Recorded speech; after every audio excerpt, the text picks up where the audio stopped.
Warning, Pepe coin holders, I've got a video for you guys. We're going to be talking about Pepe because we are sitting on a sheer, sharp cliff. Potentially a great buying opportunity. Welcome back to the Crypto Report. I'm Black Sea. I've got another video for you guys. Today we're talking about Pepe. Hit that like button. Subscribe to the channel right now. Let's hop in this video. All right, guys, so we are looking at Pepe coin on the daily time frame, and we are breaking below ever so slightly on the daily time frame on the overall bullish trend line here that we've been trading at basically since we started this breakout all the way back in November of 2023. Okay, guys? So we've been trading above this for a significant amount of time, and now we are flirting with a potential breakdown.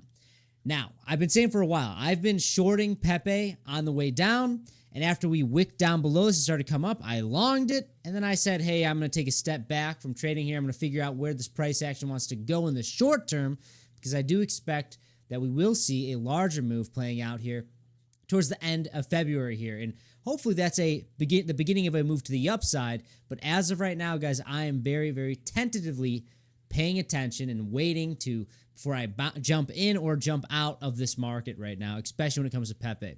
Now, the daily, we are closing below the bullish trend line. That's okay in my opinion, but I really want to be emphasizing here on the weekly time frame. We have 2 days left, okay, guys? 2 days left to be closing above this yellow trend line. If we start to see candle closures below this yellow trend line, then I will be opening up some shorts in the short term, my friends. Probably for the next couple weeks, we probably will be breaking down to the downside if we see weekly candle closures below this.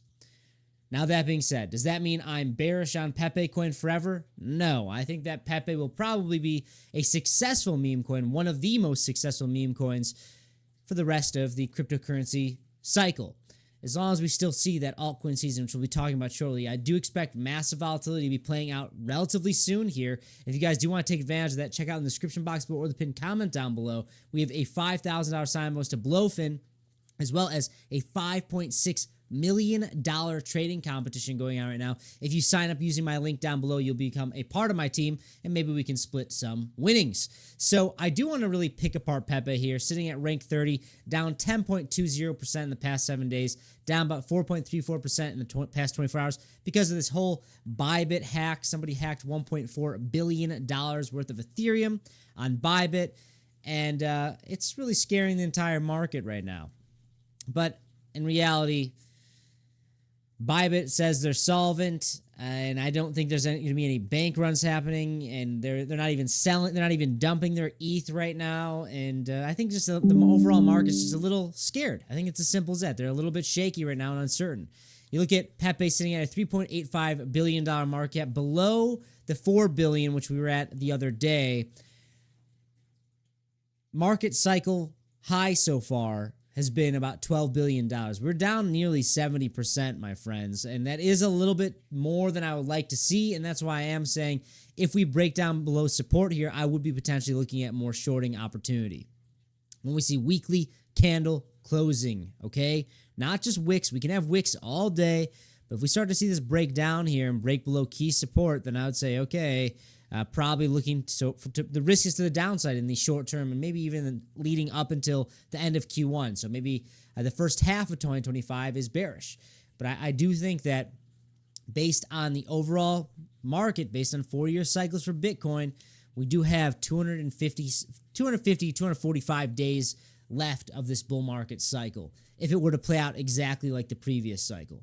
I do also want to say, guys, follow me at 333 Black Sea. I've been starting to do a lot of trading signals there. I also do a lot more trading signals on our private Discord. If you want to join our private Discord, become a member down below. But I do have some trading signals over on Twitter. Follow me, 333 Black Sea. I say SWE is making a move. Once it breaks this bullish rectangle pattern, we might be able to see bigger moves to the upside. And I say trade SWE on Blowfin. I have that link as well. The link's down below, guys. But I do want to be more proactive about showing trading signals on the channel, because it's not always going to be just everything's going to the moon. Sometimes things will break down, and you can make money off of the market going down the same way you can make money with the market going to the upside. So I want to be a little more transparent and be showing you guys my trades, because I'm not always just longing. Sometimes I am shorting the market to maintain profits or to hedge against my spot positions. Looking at the overall market right now, Bitcoin's trading at $96,000.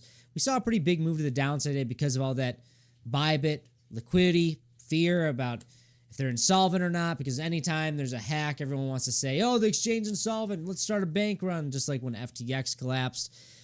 But I think the market has matured, and I think that FTX was purely fraud, and I think that the majority of these other exchanges are not that. I think they're very successful businesses, especially these larger exchanges like Bybit. I don't expect more bank runs to happen. I don't. But looking at Ethereum, we're holding up relatively well here. You know, honestly, for a $1.4 billion hack, you compare that to FTX, I think a lot of the selling potentially could be done on the majors here, but a lot of the technicals are a little bit worrisome. We look at Bitcoin dominance, and we're trading at 61.24%, flirting with the overall support of the 2-year-long rising wedge. Hopefully we get rejected off of this. This is a rising wedge, potentially looking like this here, that we could break down out of. And like I've been saying for a while now, guys, this blue level here at 59.94%, in my opinion, like that is the main area we want to be looking at for quote-unquote altcoin season to begin. But anything above that, I think risk is to the upside. I think Bitcoin dominance is going to the upside. But if we break below this or come down, test this level, that's going to be the indication of, okay, altcoin season is here. So we need to be paying very close attention. It will take time for this to play out.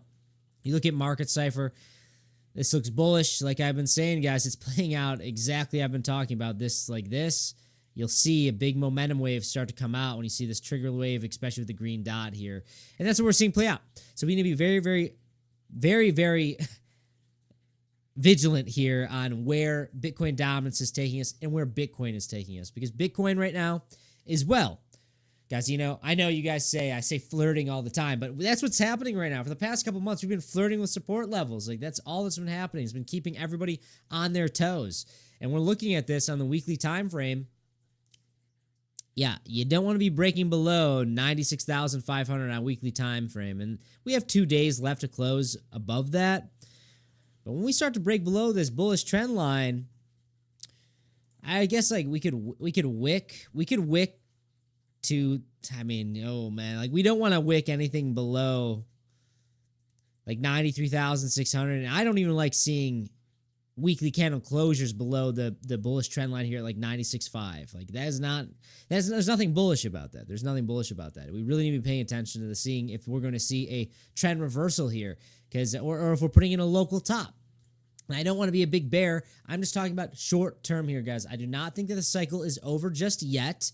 We need to wait for breakdown and confirmations to really see if that is happening. You know, the altcoin space is pretty dead right now, and I do expect everyone's not right. You know, everyone can't be right at the same time and say 100K was the top and all the altcoins are going to zero. But I do think we're going to be paying very close attention to where Bitcoin is headed and where Bitcoin dominance is headed to see where Pepe is headed. And like I said, we stay above this bullish trend line, risk is to the upside, my friends. We're getting ready for a bounce. If we break down below this, we're looking for a larger market correction here. We're looking for altcoins to break down for probably a multi-week correction. And guys, I know it's been tough out there. But that's why I keep saying I want to be more transparent about how you can be making money when the market's breaking down. You can make money when the market's going up. It does not always have to be going up to profit off of it. And I do think that shorting potentially will be the strategy to come here if we do start to break down all these key support levels. You're going to be wanting to look for the bounces below the support levels to short. But as of right now, risk is to the upside, my friends. If you are bullish on Pepe, let me know in the comments section below what you think about this. Are you hurting, or do you think that we're getting ready to see a massive bounce? I'm very curious on what you have to say about that. That's all I got, guys. I'll see you in the next one. Bye-bye.